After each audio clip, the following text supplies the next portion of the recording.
So what we want to do with this animation is almost like loop it around so it has this kind of fluid movement.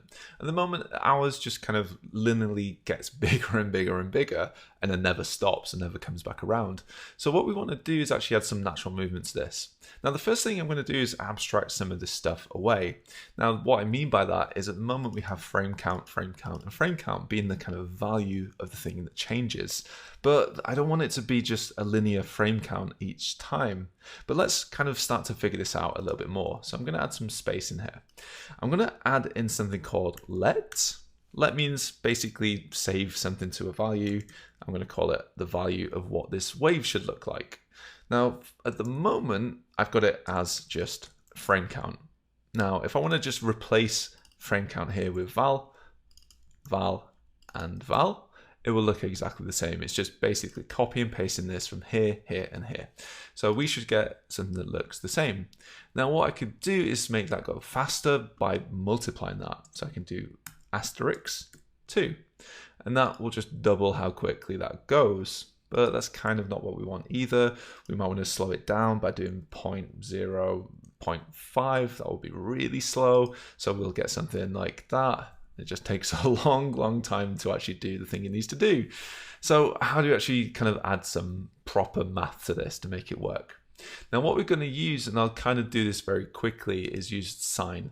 Now sine wave is something that kind of loops backwards and forwards and backwards and forwards, just like this, backwards and forwards and backwards and forwards. So what we're going to do in here is use this idea of a wave to kind of go back and forth and back and forth. So in here, all we need to do is use sine, or sin, it looks like, but sine wave is what it's called. So what we're going to do around some of our kind of values is add the word sine and then brackets and brackets. Now, if we look at it right now, what we should see is something that looks like that. Now, the reason for that is a sine wave by default only really goes between -1 and +1. So we want it to go between 0 and 500. It's actually quite big. So what we're going to do, you can kind of see a little kind of pops out there. We need to make this whole thing here bigger. So this is the speed of the frame count. It's making a wave. We want this wave to be higher in amplitude. So I'm going to times this by 250. So by times it by 250, because it's half of the kind of wave, what we're going to get now is something that looks a bit more like that. Now, why is it kind of it's doing the right size, it's doing the kind of right wave, it's just not doing it in the right position. This is too big. Now, the reason it's too big is it starts in the middle. So what we're going to do in here is just change some of these values a little bit to make it look a little bit better. So this is always going to be between 250 and -250.